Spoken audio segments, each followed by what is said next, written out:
Ouais, bien, bonjour à tous. Merci aux personnes qui sont à distance également et qui peuvent nous suivre en ligne sur le site de BI 4.0. Alors moi, je suis Delphine Cabalion, animatrice du club EFC Grand Est, économie de la fonctionnalité et de la coopération. Et donc, je vais animer et modérer cette table ronde aujourd'hui sur le thème de l'économie de la fonctionnalité et de la coopération, aux côtés des intervenants qui seront présentés au fur et à mesure, Jérôme Mougel, Étienne Barillet et Olivier Blandin. Donc merci aux personnes qui sont présentes ici sur le salon ainsi qu'à distance, ainsi qu'aux organisateurs du Parc Expo de nous donner la possibilité ce matin de parler du sujet de l'EFC. Alors pourquoi est-ce qu'on est réunis aujourd'hui, donc ce matin sur cette table ronde? Il y a plusieurs raisons. La première, c'est pour vous faire découvrir un nouveau modèle économique, donc celui de l'EFC. Ça va être notre sujet principal ce matin. L'EFC, c'est une autre façon d'appréhender son modèle économique, sa trajectoire de développement lorsqu'on est une entreprise.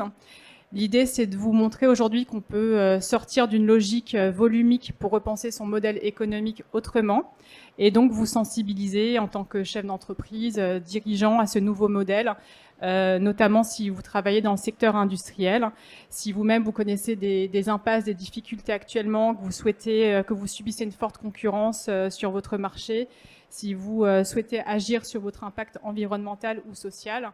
On va essayer de vous démontrer au travers de cette table ronde donc ce qu'est le modèle de l'économie de la fonctionnalité de la coopération. On parlera de FC pour aller plus vite sur la table ronde. Et donc au travers des témoignages de nos intervenants, donc deux chefs d'entreprise, offreurs de solutions industrielles, Jérôme Mougel qui représente la société Odyssée Environnement et Étienne Barillet pour Calliope. Et on a également la présence d'Olivier Blandin, qui est intervenant chercheur au sein du laboratoire Athemis, qui présentera sa structure tout à l'heure. Donc on va commencer par vous présenter. Donc Jérôme, toi tu travailles dans le traitement de l'eau au sein de l'entreprise Odyssée Environnement et Étienne, tu travailles dans le suivi des énergies et de production au sein de l'entreprise Calliope.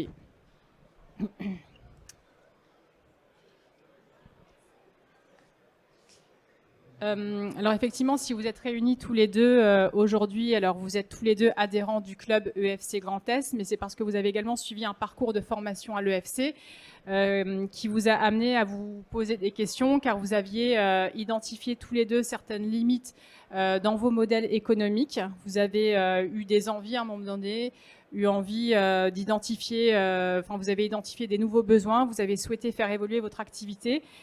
Et vous avez trouvé un début de réponse grâce à l'EFC, de manière à créer une nouvelle offre de service, grâce au référentiel qui sera notamment présenté par Olivier tout à l'heure. Donc on va un petit peu parler de transformation de son activité économique ce matin, parler de l'impact positif également que peut générer l'EFC dans le secteur industriel, avec l'éclairage de tous les trois. Donc on va un petit peu démarrer les questions, bien sûr. Donc ma première question sera pour Jérôme. En tout premier, et il ne faut pas hésiter à rebondir sur la discussion, Olivier, bien entendu.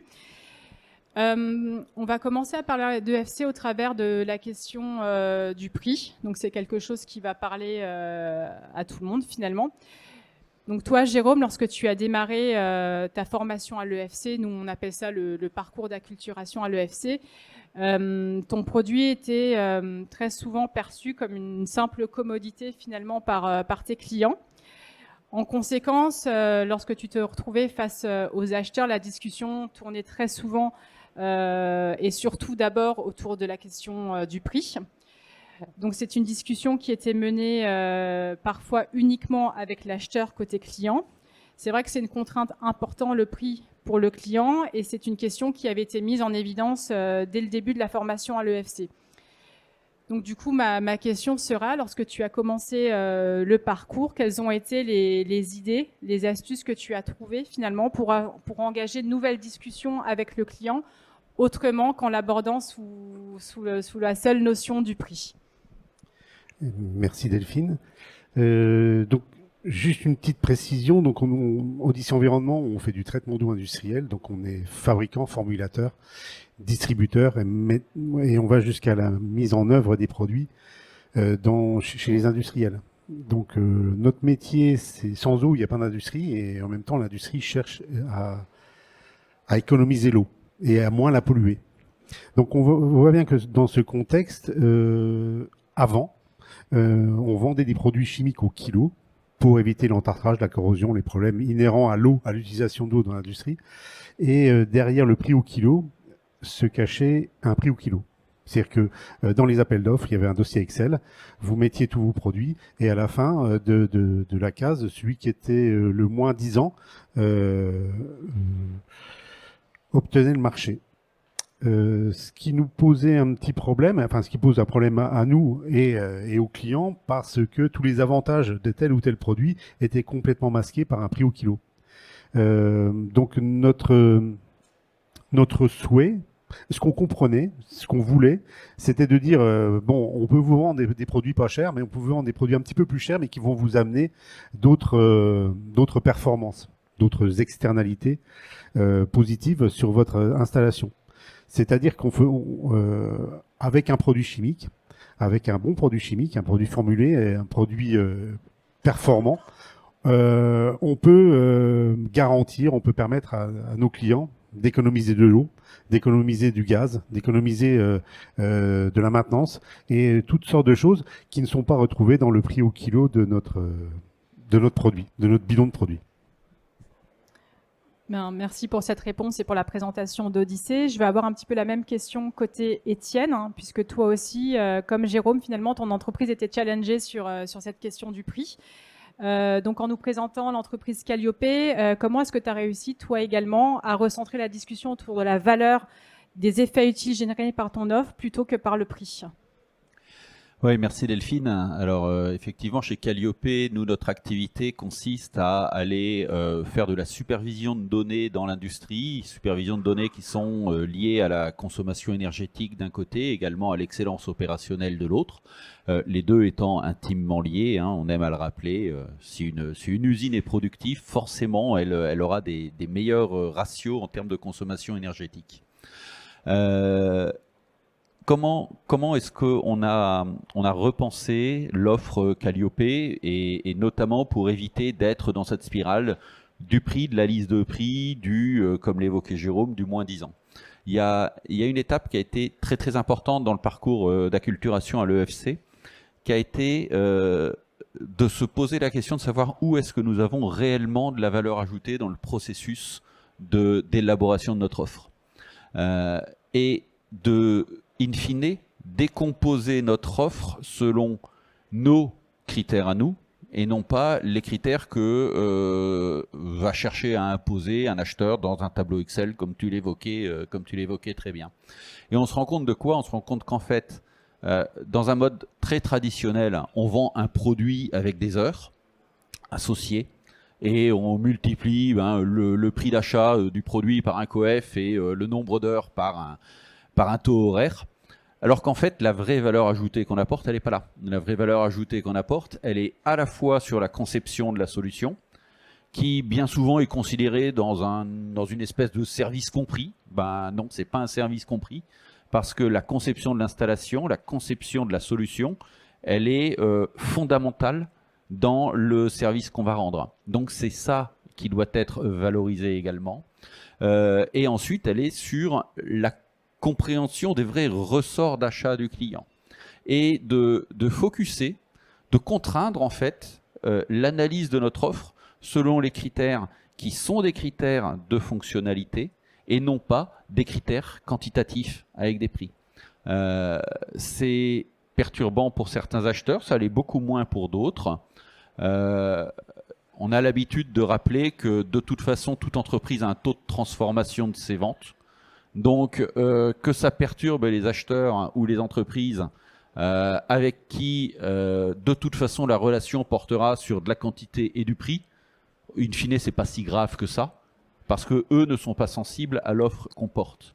Donc, autant que ce filtre des ventes, ce taux de transformation, soit porté par des entreprises avec qui on a envie de travailler, avec qui on partage la même vision de la valeur de notre offre. Donc voilà comment est-ce qu'on a repensé ça chez Calliope, où sont nos vrais points de valeur ajoutés et quelles sont les fonctionnalités qu'achète réellement le client. Et ensuite, on focus notre argumentaire commercial vraiment sur ces éléments-là. Merci Étienne également pour cette réponse. Je vais revenir sur Jérôme. Lorsqu'on a préparé la table ronde, on a parlé prix, mais on a également parlé inflation, puisqu'on est dans un contexte qui subit une inflation très forte. Du coup, comment est-ce que tu réussis, Jérôme, dans un contexte d'inflation aussi fort, finalement, à décorréler le prix pour entrer finalement dans une logique servicielle? Alors, décorréler le prix, c'est jamais... Je dirais que c'est pas possible parce que le prix reste à la fin ce que l'on paye, enfin ce que le client paye au fournisseur. Je parlais tout à l'heure de la performance. Le gros enjeu de notre développement actuellement est ce qu'on essaye de proposer à nos clients qui acceptent ou pas, c'est de jouer justement sur la valeur qu'on va leur fournir. Comme je vous ai dit, notre produit permet de faire des économies d'eau, des économies d'énergie. Alors l'inflation fait élever le prix de l'énergie, je pense que tout le monde l'a vu. Si notre produit nous permet de diminuer de 2, 3, 4, 5, 10% la consommation énergétique de leurs installations, on voit bien qu'il y a un gain financier, un gain en euros, qui est possible d'aller chercher. Donc, et c'est de là que on transforme notre offre en promettant des économies et en garantissant des économies. C'est ce qu'on appelle les plans de performance partagés. Hein. Je pense que tout le monde connaît un peu ce système. Donc on voit qu'on décorrèle le prix de ce que l'on veut et finalement le client, qu'est-ce qu'il veut? Il veut être tranquille, il veut faire des économies d'énergie, il veut que son prix n'augmente pas trop ou n'augmente pas du tout, ou baisse. Donc toutes ces réflexions-là sont prises en compte et on peut réussir en augmentant le prix. Alors je vais revenir à un prix, mais c'est pas tout à fait ça, mais la vue de l'esprit c'est ça. En augmentant le prix du produit, in fine, le client va payer beaucoup moins cher parce que il va englober dans ce prix global l'énergie, l'eau, la sécurité de ses employés, parce qu'on a des produits qui sont plus vertueux, etc. Donc c'est de sortir de ce prix au kilo pour essayer de réfléchir sur comment je vais faire pour payer moins avec un produit qui est plus cher. Donc nous, ce qui nous intéresse aussi, c'est d'avoir de diminuer aussi notre vente de produits chimiques, de faire des produits chimiques les plus vertueux possibles, parce que on a un impact carbone également qu'on doit diminuer, de faire des produits de plus en plus vertueux. Et puis, pourquoi on est là, enfin pourquoi je suis là à ce salon 4.0 aussi, c'est de garantir notre promesse, c'est-à-dire d'avoir des systèmes numériques qui vont pouvoir en permanence dire si on est sur la bonne pente d'économie et combien on gagne d'argent à la fin. Voilà, combien on gagne d'argent ou de gaz, mais tout ça a une valeur et donc peut être transformé très facilement en euros. Voilà. Donc j'ai des clients qui gagnent énormément d'argent en payant plus cher nos prestations. Merci Jérôme. Je me retourne à présent du côté d'Étienne. Là, on a parlé de prix, on a parlé d'inflation. Ce qu'on comprend, c'est que tous les deux, vous cherchez finalement à avoir une certaine avance sur vos clients et vous recentrez la discussion sur des notions, sur des valeurs essentielles, fondamentales, en recentrant cette discussion justement sur l'usage, on va beaucoup parler d'effets utiles également en EFC, donc la performance de service plutôt que l'achat isolé d'un produit ou d'un service. On comprend également que vous avez rencontré finalement les mêmes difficultés avec cette discussion parfois trop focalisée autour du prix, avec un challenge finalement côté client sur le prix que vous pouviez proposer. On pourrait être tenté de penser que vos entreprises essayent peut-être de faire un petit peu de décroissance. Or, le FC va plutôt permettre à l'entreprise de se réinventer, donc d'appréhender son modèle économique autrement. Du coup, question pour Étienne, comment est-ce qu'on crée du développement dans ce contexte de planète, de ressources limitées? Ouais, c'est effectivement une question et une des motivations fortes en ce qui me concerne, en ce qui concerne beaucoup de gens qui sont rentrés dans l'EFC. On partage avec énormément de monde un constat simple, c'est qu'on est sur une planète qui a certes certaines ressources renouvelables, qui a des ressources qui sont finies. Par définition, une ressource finie, ben, on ne peut pas taper dedans comme des sourds. Il y a un moment, quand on prend, ben, quand il n'y a plus, il n'y a plus. Donc, il faut effectivement qu'on soit capable de préserver ça, au moins le temps que l'humanité sera présente sur la Terre. C'est-à-dire pas éternellement, ça on le sait aussi. Partant de là, la question se dit, qu'est-ce qu'on fait? Est-ce qu'on ralentit finalement la voilure? C'est quelque part ce que propose la décroissance. Ou est-ce qu'au contraire, on rentre dans un système de développement durable, c'est-à-dire un système qui va permettre d'avoir une économie forte, en tout cas qui va pouvoir soutenir la société, et des intérêts sociétaux, et évidemment le respect environnemental. L'EFC s'inscrit directement là-dedans, et l'ensemble des acteurs, en tout cas l'ensemble des chefs d'entreprise qui s'inscrivent dans l'EFC cherchent des solutions qui concilient les 3 aspects du développement durable: l'aspect environnemental, pour que la Terre reste accueillante, l'aspect sociétal, parce que mourir guéri ne servira à rien, et l'aspect économique, qui doit abreuver en fait la société. Alors très concrètement, comment on y arrive? Alors s'il y avait un livre qui nous donnait la solution, je crois que ça se saurait, et puis que là pour le coup ce serait un vrai best-seller.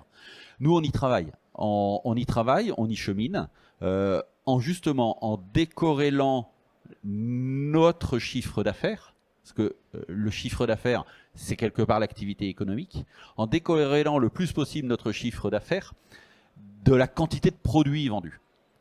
Pour décorréler ce chiffre d'affaires de la quantité de produits vendus, c'est là qu'il faut être focus à la fois sur une partie servicielle forte, parce que le service est quand même largement moins impactant en termes d'environnement que le produit en tant que tel. Donc être capable de valoriser du service qu'on va mettre dessus. Pour ça, il faut l'avoir pensé, ce service. Il faut l'avoir formalisé et l'avoir monétisé. C'est tout sauf simple. Il faut également se percevoir légitime à le vendre pour pouvoir être perçu comme légitime. Ce qui est aussi tout sauf simple. Si on est considéré comme un chimiste, aller dans la performance de la chaudière, certains ne voudront pas. Si on est considéré comme une entreprise qui va poser des capteurs, rentrer dans le management de la performance opérationnelle du client, certains vont avoir du mal. Donc il faut vraiment qu'on arrive à rentrer dans ce système-là, et c'est un cheminement permanent, et c'est tout l'intérêt d'ailleurs de rester dans le club. Moi, ça fait plusieurs années que j'ai fait le parcours d'acculturation, et on est en permanence en fait en train d'adapter notre service, et en permanence en train de se dire, est-ce que je suis toujours dans les objectifs que je me fixe? Et je crois que derrière, il y a un moment, il faut monitorer ces choses-là. C'est-à-dire qu'il faut être effectivement capable de ramener les choses à des ratios, chiffre d'affaires, marge brute générée, ramener au nombre de produits vendus. Et si on arrive, et si tant est que le nombre de produits soit effectivement bien lié à l'impact environnemental. Et si on arrive à améliorer ce ratio-là, de facto, on est en train de décorréler la consommation, qui s'exprime en euros, qui s'exprime en rien d'autre qu'en euros, la consommation, on décorrèle la consommation de l'impact environnemental. Alors, ça ne va pas changer le monde d'un coup de cuillère à peau, mais par contre, ça va y contribuer, et on va pouvoir être moteur dans ces éléments-là. Merci pour cette réponse également. Alors effectivement, vous parlez tous les deux de solutions économiques qui s'inscrivent dans une logique de développement durable. Vous avez également évoqué à plusieurs reprises le parcours d'acculturation, donc la formation qu'on peut proposer au niveau du club pour former les dirigeants d'entreprise à l'EFC, mais on y reviendra tout à l'heure, y compris au niveau du témoignage d'Olivier. Toujours une question pour Étienne. Est-ce qu'il est possible aujourd'hui d'inventer une croissance qui soit décorrélée du carbone ? Et comment est-ce qu'on limite en priorité les rejets carbone? Alors, est-ce que c'est possible? Ça reste à améliorer très sérieusement. La réponse est évidemment oui, c'est possible. Quand on électrifie des usines sidérurgistes dans le nord de la France, qui représentent 25% des rejets carbone de l'industrie en France, et qu'on passe ces usines-là du charbon, en tout cas des énergies fossiles, à l'électricité, évidemment qu'on est en train de décorréler la production industrielle du rejet de carbone, si tant est qu'on parle du carbone. Mais quand on passe de la bouteille de bière en verre à usage unique à la bouteille de bière en verre consigné, évidemment qu'on est en train de maintenir ou de développer une activité économique en utilisant moins de ressources. Donc oui, c'est possible. Faut sortir du dogme que ce n'est pas possible. L'état de fait est évident, si on regarde en arrière.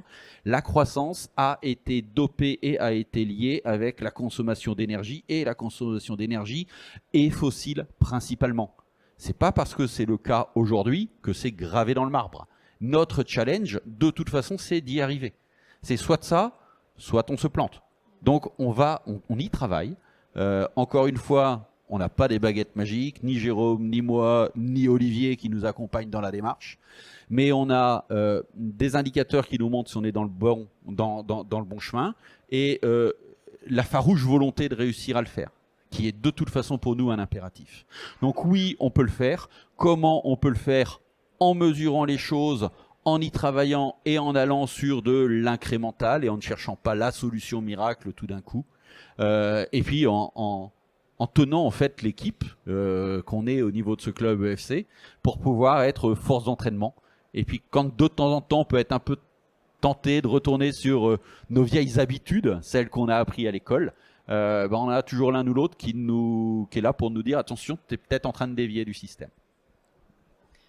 Merci à tous les deux pour ces premiers retours d'expérience en matière d'EFC. Je vous poserai encore à nouveau d'autres questions pour étayer le propos.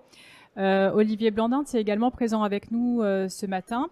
Et toi, tu accompagnes les chefs d'entreprise dans la transformation de leur modèle économique, donc en t'appuyant sur le référentiel de l'EFC. Est-ce que tu peux te présenter et nous expliquer un petit peu ce que c'est l'EFC? Oui, très bien. Merci Delphine. Bonjour. Je vais me présenter rapidement. Donc Olivier Blandin, je travaille au sein d'une structure qui s'appelle Atemis, qui a développé une dynamique autour chercher à faire bouger des modèles économiques d'entreprise. On fait pas que ça, mais on l'a fait. Et tout ça se fait dans un écosystème et que tu présenteras tout à l'heure. Peut-être l'EFC en quelques mots. Je vais commencer par le point de départ. La question qui est posée et que vous avez commencé à introduire, notamment sur une des questions qui préoccupent l'EFC, c'est deux constats globaux qu'on arrive à faire. Enfin, je vais même en faire trois, à vrai dire. Le premier constat, c'est que on a un modèle de développement, notamment dans les pays occidentaux, mais qui s'étend partout, qui est aujourd'hui dans une impasse. Pourquoi? Parce que ce modèle, il repose sur une approche volumique. Et donc, la rentabilité de l'entreprise est assise principalement, alors je parle de manière très générique, après il y a toujours des cas particuliers, mais quand on regarde ça de manière un peu plus générique, donc là il y a quelque chose qui est problématique, c'est-à-dire que la rentabilité de l'entreprise, elle est assise sur plus de volume, mais si chacun cherche à faire plus de volume, la planète suffira pas. Et en plus, si on est sur des secteurs d'activité où il y a une certaine saturation du marché, ce qui est arrivé dans les pays occidentaux autour des années 60, 70 selon la nature des activités, ça veut dire une intensification de la concurrence et donc une guerre sur les prix. Et avec toutes les conséquences que ça a de la guerre sur les prix. Et donc, on est confronté à un premier problème, c'est celui-ci. Deuxième problème économique fondamental auquel on est confronté, que vous avez mentionné là, c'est la question du prix. C'est-à-dire aujourd'hui, depuis un certain temps, il y a quelque chose qui donne l'illusion que le prix décrit la valeur des choses. Or, le prix ne décrit pas la valeur des choses. C'est l'expression monétaire de la valeur. Et donc, vous avez tout un tas de situations dans les entreprises qui sont accompagnées, mais vous pouvez le voir autour de vous, c'est-à-dire qu'à un moment donné, à travers le prix, ça ne rend pas compte exactement de ce que je cherche à faire, de ce que ça peut amener. Il y a des choses que je fais gratuitement que j'arrive pas à faire payer. Il y a des choses d'ailleurs que je fais pas forcément, mais c'est payé quand même. Donc, on a un problème économique fondamental, c'est que le prix ne décrit pas la valeur. Et c'est un problème environnemental que vous connaissez, puisque aujourd'hui on peut avoir des choses qui sont sur le papier pas très chères, mais qui ont par exemple un impact environnemental ou social ou territorial complètement délétère. Donc deuxième problème. Et puis troisième problème, c'est que et ça c'est vraiment un problème, je pense, que rencontrent la plupart des chefs d'entreprise, des dirigeants d'entreprise, c'est ok. On est concerné, je pense qu'aujourd'hui tout le monde est concerné par les enjeux globaux en termes environnementaux, de biodiversité, de durabilité de la planète, etc. Donc les enjeux globaux, je pense à peu près climatiques, etc. Bon, à part une minorité extrêmement faible, tout le monde les partage. Mais comment je fais, moi, à l'échelle de ma situation locale? Donc comment j'arrive à trouver une dynamique économique qui me fait participer à ces enjeux globaux sans mettre à distance ou en danger la dynamique de mon entreprise, sa durabilité elle-même. Ça, c'est une question économique redoutable. Et c'est ça que cherche à travailler l'EFC. C'est-à-dire, donc l'économie de la fonctionnalité de la coopération, c'est un référentiel, je vais le décrire très rapidement, mais c'est l'idée de dire, OK, l'analyse des impacts globaux, elles sont faites, elles continuent à être faites, elles ont besoin d'être plus conscientisées, etc., mais c'est fait.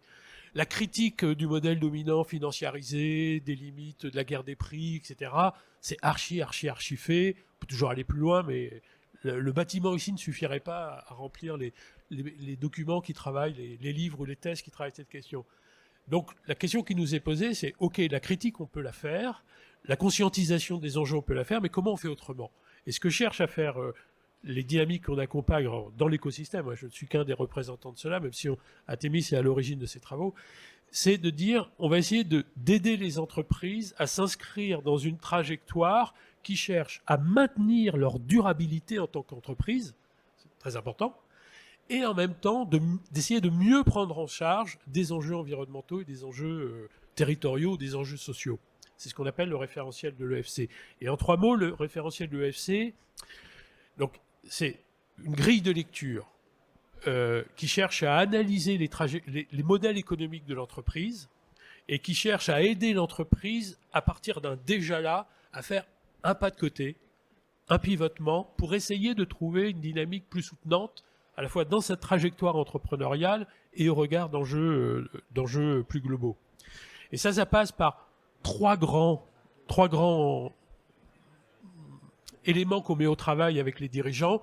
Alors pour vous donner une idée, hein, je pense que, bon, j'ai pas le chiffre à date comme ça, mais il y a à peu près 500 dirigeants d'entreprises qui ont été accompagnés en France, donc c'est pas, on n'est plus dans l'expérimentation, on est dans le déploiement aujourd'hui. Hein. Tout secteur d'activité, toute taille d'activité. Donc les trois grands piliers de l'EFC, c'est de dire comment on essaie de sortir de l'offre et du prix en s'intéressant à la valeur et aux effets utiles. C'est-à-dire ce que dit Jérôme, c'est-à-dire je ne vends pas des produits chimiques, même si c'est de la chimie verte, je ne vends pas des produits chimiques, je contribue à produire de la valeur par l'impact que ça a sur la durabilité des matériaux, sur les taux de panne, sur des équipements, pardon, sur l'eau, sur des enjeux de sécurité au travail, des enjeux d'effet d'image pour l'entreprise, etc. Comment je réamène de la valeur à travers une mise en évidence des effets utiles que produit mon offre. Donc je ne raisonne pas uniquement à travers mon offre, mais je raisonne en termes d'effets utiles, et donc on appelle ça de performance d'usage dans un vocabulaire un peu plus technique. Ça, c'est le premier pilier. C'est un pilier extrêmement puissant. Extrêmement puissant. Extrêmement puissant. Deuxième pilier, comment j'arrive à trouver une organisation qui va soutenir cette proposition de valeur. Et donc, comment j'ai une réflexion sur une organisation qui doit devenir de plus en plus servicielle et qui s'appuie techniquement sur des ressources immatérielles, mais c'est ça. C'est-à-dire, comment je mets une organisation au service de cette proposition de valeur. C'est le deuxième pilier. Et troisième pilier, c'est comment j'essaie de travailler, ou je travaille, un peu différemment avec mes clients, avec mes partenaires, voire avec d'autres, dans une logique de coopération. Ça, c'est le troisième pilier, c'est pour ça qu'on appelle l'économie de la fonctionnalité de la coopération, c'est-à-dire comment je soutiens des dynamiques de coopération, parce qu'on sait qu'aujourd'hui, le modèle concurrentiel, beaucoup trop assis sur des dynamiques trop contractualisées, détruisent de la valeur. Et on a tout un tas d'expériences et de dynamiques qui montrent qu'au contraire, en essayant de mettre son organisation et cette dynamique de développement dans une approche qui est sous-tendue par la coopération, ça crée des dynamiques qui produisent de la valeur. Donc, pour résumer, c'est 3 enjeux. Je ne raisonne plus offre, prix, mais effet utile, valeur. Deuxième enjeu, je mets une organisation au service de ça. Donc, je mets l'industrie dans une dynamique servicielle. Et troisième enjeu, j'essaie de déployer un mode de relation avec mes clients, mes fournisseurs, mes partenaires ou avec d'autres, dans une logique beaucoup plus coopérative. Merci beaucoup Olivier. Là, du coup, vous avez une petite synthèse de ce qu'est le référentiel EFC, hein, notamment avec les explications d'Olivier des effets utiles et des notions de coopération qui sont vraiment des piliers importants en EFC. Donc là, on a beaucoup parlé de prix et de décroissance également. C'est vrai qu'en EFC, le focus se fait autrement que dans le rapport monétaire. Autrement dit, on ne cherche pas à vendre moins cher, mais à vendre autre chose pour son client. Je vais me tourner à nouveau vers Jérôme, du coup, puisque là, ce qu'on est en train de dire, c'est que l'EFC semble être une réponse finalement pour réconcilier les enjeux environnementaux avec les enjeux économiques d'une entreprise. Comment on s'y prend? Est-ce que ça prend du temps? Est-ce que voilà, ça prend quelques semaines, quelques mois? Enfin, comment les choses se déroulent? Est-ce qu'on y arrive à un moment donné, à un instant T? Enfin, comment ça se passe finalement? Oui, ça prend un peu de temps, d'énergie. C'est passionnant parce que ça permet de sortir un petit peu de cette escalade concurrentielle à toujours vouloir vendre moins cher des produits qui sont peut-être plus performants. Dans notre exemple, on a remarqué que on produisait à client constant, parce qu'on progresse, on a de nouveaux clients, et on travaille beaucoup à l'export, donc on a triplé notre production. Mais à client constant, on vend de moins en moins de produits. C'est qu'on vend de moins en moins de produits parce qu'on les vend de mieux en mieux. On vend au juste ce qu'il faut, parce qu'on est aussi impacté par la quantité de produits qu'on va vendre. C'est un critère qui est très important pour nous. Donc on a une progression de 5 à 10% par an tous les ans. Et on vend de moins en moins de produits, on a de meilleures rentabilités. Et les gens sont plus motivés aussi. Parce que c'est plus motivant d'expliquer comment le produit va apporter telle ou telle performance plutôt que de remplir un dossier Excel. Enfin, on a beaucoup d'ingénieurs chez nous. Remplir un dossier Excel, c'est pas super intéressant, quoi. Donc c'est intéressant là-dessus. Par contre, tu parlais aussi, il y a eu aussi une modification. On a des ingénieurs qui sont commerciaux. Donc les commerciaux sont généralement rémunérés en fonction d'un chiffre d'affaires. Donc ce qui était important aussi, c'était de décorréler aussi l'objectif des commerciaux de leur salaire. Donc maintenant, ils sont payés plus, j'allais dire par la beauté du geste, par le bon contrat qu'ils ont réussi à faire. C'est un bon contrat, c'est quoi? C'est un contrat où on va vendre de la performance et on va englober tout ce que l'on a à vendre comme performance. C'est des produits plus verts, des produits donc plus verts, moins polluants, des économies d'eau, des économies d'énergie, et puis un client qui va nous permettre aussi de progresser et d'arriver à avoir d'autres perspectives chez les clients. Donc c'est un travail de longue haleine, c'est long, alors ça se fait pas tout de suite. Il y a aussi des clients qui ne veulent pas changer, donc les clients qui ne veulent pas changer, on ne va pas scier la branche sur laquelle on est assis. Donc tous les contrats ne se font pas en économie de la fonctionnalité et de la coopération. Certains ne sont pas prêts, ils nous le disent, et on monte avec eux, et on n'est pas pressé non plus d'aller vers ce type de contrat. Donc on travaille beaucoup avec des énergéticiens, des gros énergéticiens. On fait des tests avec eux, on fait des tests à petite échelle pour prouver aussi aux acheteurs, à toutes les parties prenantes, aux acheteurs, aux risk managers, aux exploitants, à la QHSE, que chacun a des avantages à travailler comme cela. Mais il faut mettre tout le monde autour de la table.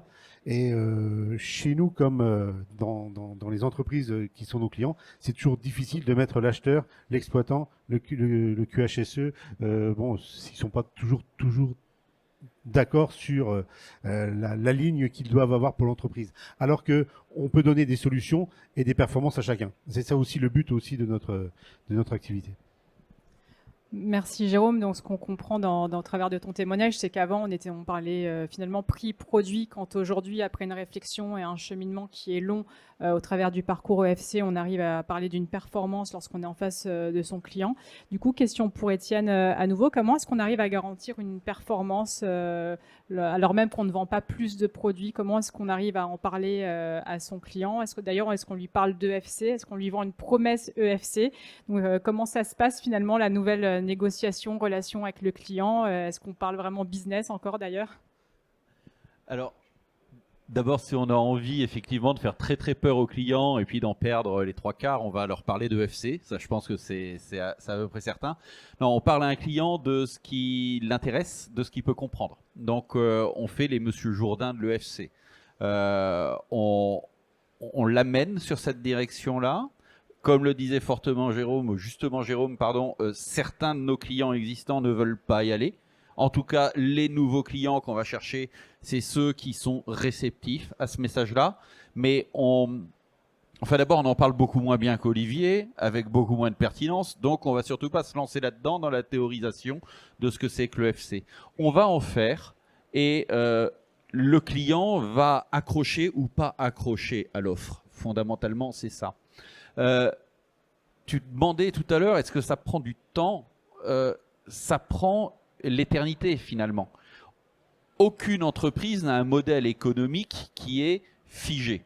Enfin, celles qui ont cru qu'elles avaient un modèle économique figé sont plantées.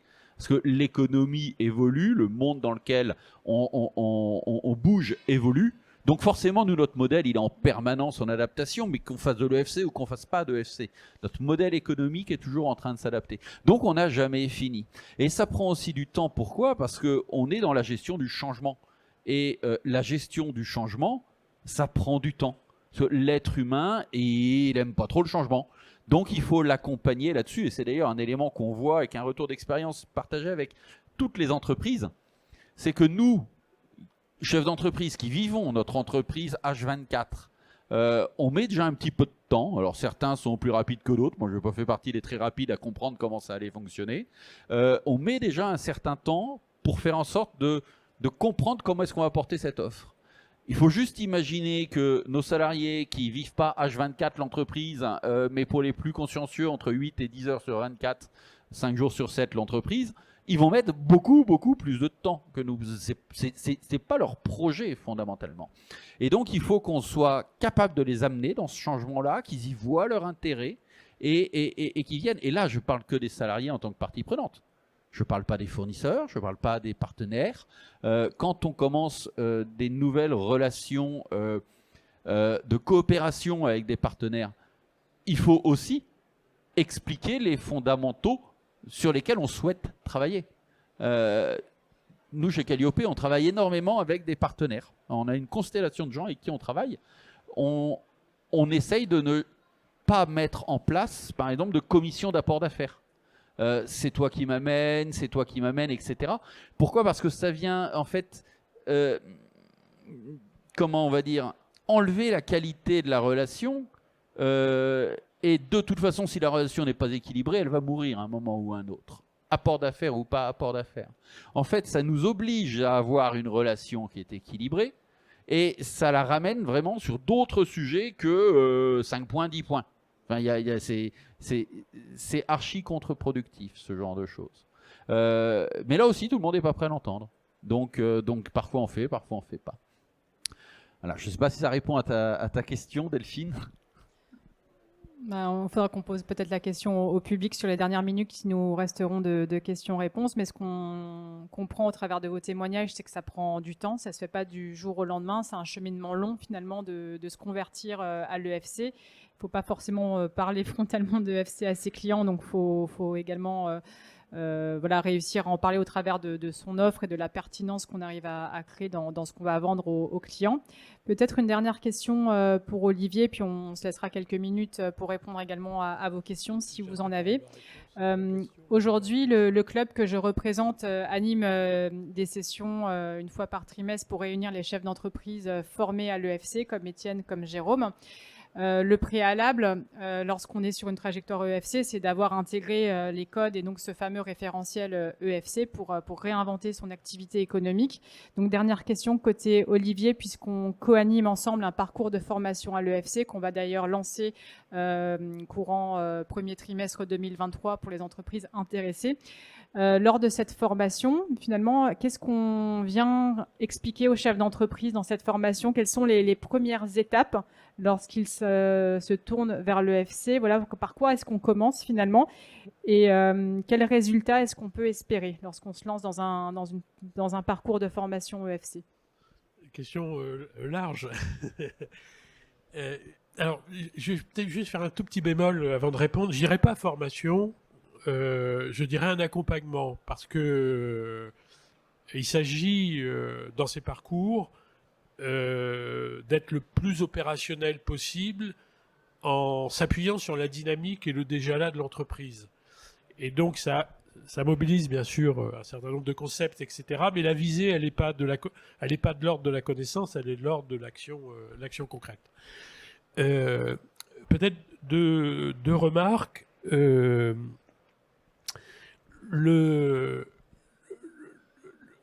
que nous disent à peu près l'ensemble des dirigeants, mais vraiment très massivement à l'issue du parcours, donc qui prend une dizaine de mois à peu près selon les modalités qu'on organise, c'est que ça les aide à penser différemment des questions économiques.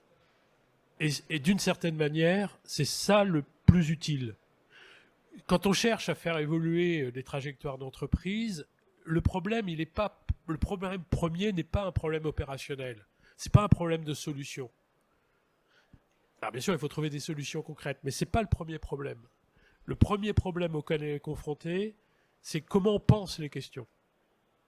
Et ce qu'amènent les dynamiques de FC, c'est d'essayer à avoir un autre regard sur un certain nombre de questions économiques liées aux trajectoires de développement de l'entreprise.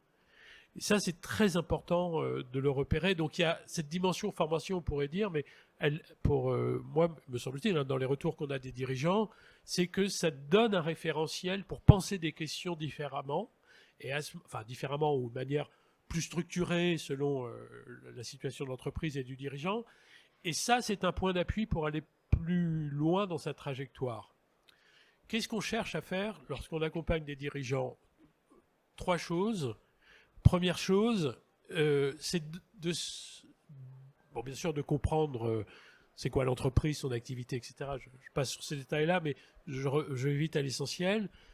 C'est de discuter avec le dirigeant sur aujourd'hui, c'est quoi les limites de votre modèle économique. Parce que on ne peut pas mettre en mouvement une trajectoire de développement si on ne cherche pas à faire quelque chose au regard d'un point de départ.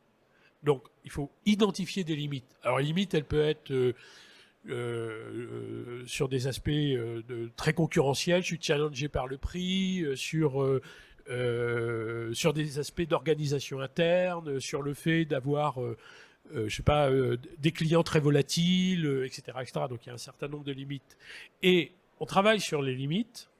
Et le deuxième point, qui est après mis en discussion dans l'ensemble du parcours, c'est d'identifier le déjà là. Parce que, même si je comprends ce que vous dites, Étienne et Jérôme, que c'est pas facile, c'est long, mais en réalité, il y a un déjà là. C'est-à-dire, il y a déjà le dirigeant, il a envie de faire des choses, donc ça c'est quand même un déjà là. Il y a une envie, il y a une appétence. Le dirigeant, il cherche à faire des trucs, donc c'est déjà un déjà là. On pourrait dire, il ne s'agit pas de le convaincre, c'est pas un problème, c'est pas ça la question. Donc ça c'est très important. Deuxième aspect, les clients, ils sont très diversifiés, donc il y a ceux qui sont comme ça, ceux qui sont comme ça, ceux qui sont comme ça. Et dans les dynamiques internes de l'équipe, il y a aussi des idées, des innovations, des trucs qui sont faits qu'on ne connaît pas forcément bien ou qu'on n'a pas plus systématisé, donc il y a un déjà là. Et puis donc on va travailler avec le dirigeant pour essayer de comprendre c'est quoi son offre, à travers l'offre, c'est quoi les effets utiles, comment ça peut être repris dans une dynamique d'activité qui soit plus servicielle, comment petit à petit ça construit une nouvelle offre qu'on appelle nous une solution intégrée dans notre jargon, comment on va pouvoir trouver des formes de contractualisation, comment on met en mouvement des dynamiques de coopération. Donc on va travailler différents outils comme ça, éléments clés à partir de l'expérience de l'entreprise. Je ne sais pas si j'ai répondu. Je suis comme Étienne. Au bout d'un moment, je ne sais plus la question. Alors, je crois qu'on arrive tout doucement au bout du temps qui nous a imparti, mais voilà. Peut-être. Pardon, je vais juste insister sur un dernier point, notamment parce que ce que vous avez dit, Étienne, et surtout Jérôme, c'est la question d'embarquer les salariés. Alors, moi, j'ai un regard un peu plus global par mon activité. Vous savez qu'aujourd'hui, on est confronté, c'est un fait historique majeur. C'est-à-dire, c'est un fait historique qu'on ne connaissait pas avant. historiquement, depuis qu'on travaille ces questions-là, et qui est nouveau, parce qu'il est massif, c'est la question du sens au travail.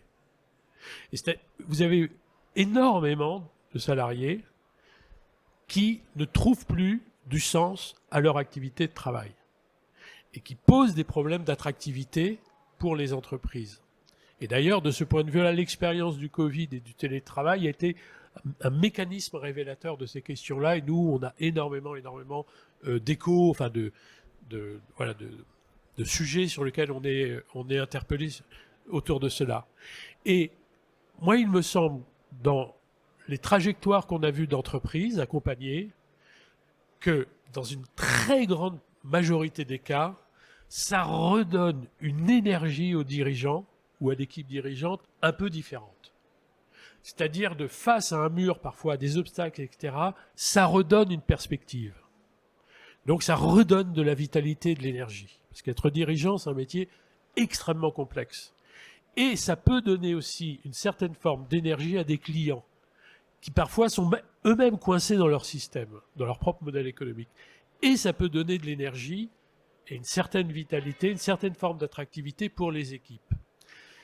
Et dans les expériences, mais je sais que c'est vrai pour Jérôme, à des moments donnés dans un métier compliqué, etc., par exemple, il y a eu des effets d'attractivité parce que Jérôme le dit très modestement, mais en réalité, il a changé de métier. Hein, c'est-à-dire que ça devient un spécialiste qui accompagne les entreprises sur des problématiques d'eau. Et faire contribuer des entreprises, des clients, des partenaires ou des collaborateurs pour essayer d'avancer sur un enjeu, un bien commun qu'est l'eau, et donc changer le monde, ça redonne des perspectives dans la dynamique de l'activité des uns et des autres. Donc c'est là-dessus que je voulais juste insister. Alors, c'est pas miraculeux, c'est pas vrai partout, ça n'a pas la même intensité, etc., etc. Il ne s'agit pas de raconter des histoires, c'est vrai partout, c'est vrai, machin truc. Non, après, il faut voir en vrai comment ça se passe dans les entreprises. Mais quand nous, on regarde ça de manière un peu plus globale, et puis sur la multitude des expériences que l'on a dans l'écosystème, c'est ça qu'on voit quand même en perspective. Et ça, c'est très, très, très réjouissant dans le monde actuel dans lequel nous sommes. Merci beaucoup pour les précisions, Olivier. Si on veut juste retenir quelques idées fortes en synthèse sur ce qu'est l'EFC, on aura bien compris qu'au travers de l'accompagnement et d'un parcours de formation à l'EFC, on va aider finalement les chefs d'entreprise, donc à identifier les limites, les difficultés dans leur modèle actuel d'activité. On va essayer de repérer les effets utiles que génère leur activité avec eux, de manière à envisager une nouvelle offre de services, détecter des nouveaux leviers de développement.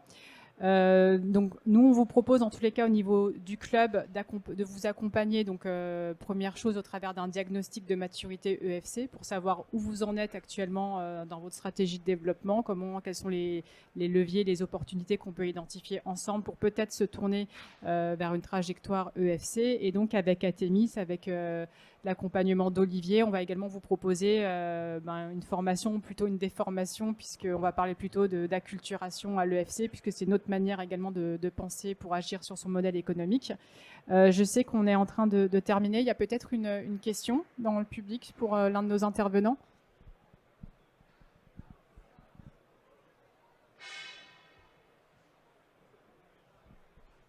Tout d'abord, merci pour ce moment très, très appréciable.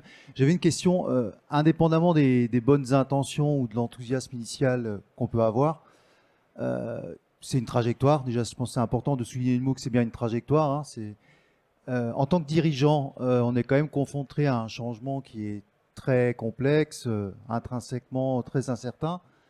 Comment et donc il y a des doutes, j'imagine, hein, au cours de cette trajectoire, et que même en tant que dirigeant, vous restez humain, donc vous avez aussi besoin de garder un certain degré de contrôle sur ce qui arrive. Est-ce que vous avez dû mettre en place des indicateurs, des nouveaux types d'indicateurs qui vous ont permis de se dire, tiens, là, au moins, je vais dans la bonne direction, je fais les bons efforts. Voilà. En clair, est-ce que ça vous a obligé aussi à revisiter un peu votre approche aussi pour changer les choses? Parce que classiquement, c'est vrai que quand on change les choses, bien stimulé par certains consultants, souvent on aime bien planifier les choses. Hein. Artificiellement, ça nous rassure. On fait un rétro-planning, voilà, tout est magnifique sur le PowerPoint. Dans la vraie vie, au bout de 10 secondes, on est dans le virage. Mais donc, du coup, vous qui avez dû faire face à des choses très incertaines, comment vous avez mesuré que finalement, bon là, au moins, je vais dans la bonne direction? Je suis pas encore au bout, évidemment, mais ça avance. Alors, je vais essayer d'être rapide.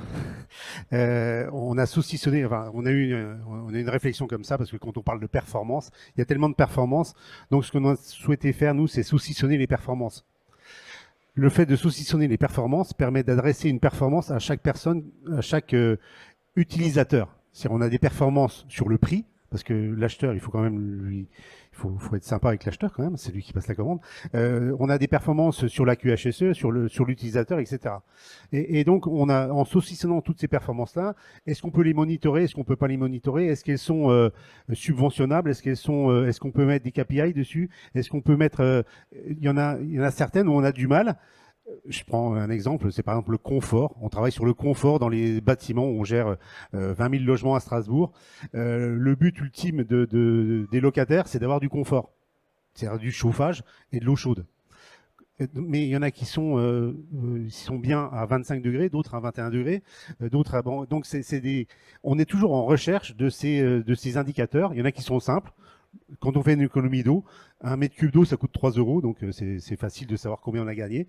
Sur le CO2 aussi, sur le gaz aussi.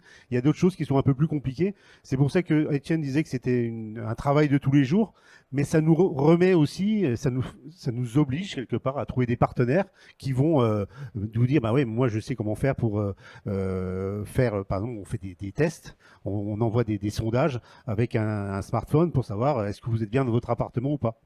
Et on dit, l'année dernière, ils étaient 30% à être bien. Cette année, ils sont 40%. Donc, on peut penser que notre action nous a permis d'avoir... des fois, c'est compliqué. Hein, mais ça permet, ce saucissonnage-là nous permet aussi, nous, comme les clients, enfin tout le monde, d'avoir quand même des objectifs et des targets qui sont mesurables, plus ou moins. Merci pour cette réponse. Comme on a débordé sur le timing, je crois qu'on va devoir s'arrêter là parce qu'il y a une autre table ronde qui doit s'enchaîner. Mais voilà, on reste ici pour répondre à vos questions en aparté, en dehors de la scène. En tout cas, merci beaucoup au Parc Expo de nous avoir donné l'opportunité de parler d'EFC ce matin avec vous. Nous, on reste encore là pour répondre à vos questions si vous en avez, tant sur le club que sur les retours d'expérience d'Étienne ou de Jérôme ou sur la formation qu'on co-anime avec Atemis. Et merci beaucoup pour votre attention et bonne journée à tous.